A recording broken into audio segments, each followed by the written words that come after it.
खबर मसूरी से आपको बता रहे हैं। शहर कांग्रेस कमेटी द्वारा गांधी चौक स्थित महात्मा गांधी और डॉक्टर भीमराव अंबेडकर की मूर्तियों पर मोमबत्ती जलाकर श्रद्धांजलि अर्पित की गई।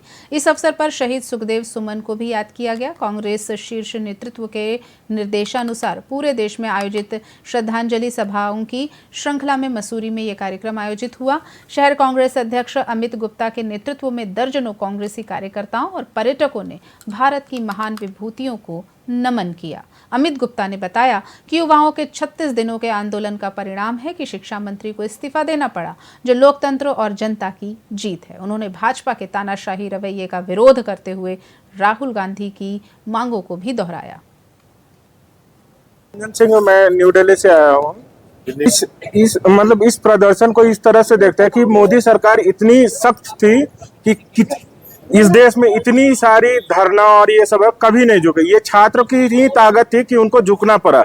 नहीं तो मोदी जी का और उनके मंत्रिमंडल का ये विश्वास रहता है कि भाई मोदी मंत्रिमंडल में कोई भी इस्तीफा देता नहीं है, पर ये छात्रों की ताकत थी कि उनको इस्तीफा देना पड़ा और देश के आगे उनको माफी मांगनी पड़ेगी कि ये पेपर लीक हो रहे हैं, बहुत सारे इथेनॉल में उनकी मिलावट चल रही है, पेट्रोल में। ये सब के लिए भी गडकरी जी को भी जवाब देना पड़ेगा और ये छात्र ही उनको जवाब देने पर मजबूर कर सकते हैं। राष्ट्रीय अध्यक्ष मल्लिकार्जुन खड़गे जी और हमारे नेता प्रतिपक्ष श्री राहुल गांधी जी का आह्वान था।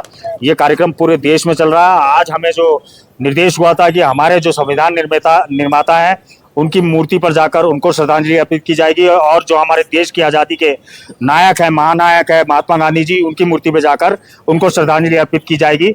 सत्य और अहिंसा के मार्ग पर जिस तरह से 36 दिनों तक जंतर मंतर पर बेरोजगारों ने निरंतर अपना धरना प्रदर्शन किया, अहिंसा के मार्ग पर चलते हुए वो आगे बढ़ रहे थे, लेकिन 20 जुलाई को कुछ उपद्रवी या तो उनके बीच आए या पुलिस ने उनके ऊपर जो बर्बरता की, जो लाठी चार्ज किया, तो शायद धर्मेंद्र प्रधान जी को इससे पहले इस्तीफा दे देना चाहिए था। से आए हैं ये था, छात्र शांतिपूर्वक धरना प्रदर्शन दे रहे थे।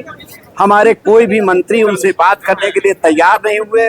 उनको बहुत गिरी निगाह से देखा गया और उन बेबरता से लाठीचार्ज की। यहाँ तक हमारी माताएं बहनें जो भी, उनके साथ बहुत ही दुर्व्यवहार हुआ जो अशोभनीय था, बहुत निंदनीय था।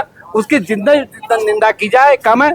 मैं किसी राजनीतिक पार्टी से न मेरा परिवार रहा है न मैं रहा हूँ, लेकिन अगर हम लोग भी ये उनके अंधभक्तों की तरह चुप हो जाएंगे तो देश कैसे चलेगा।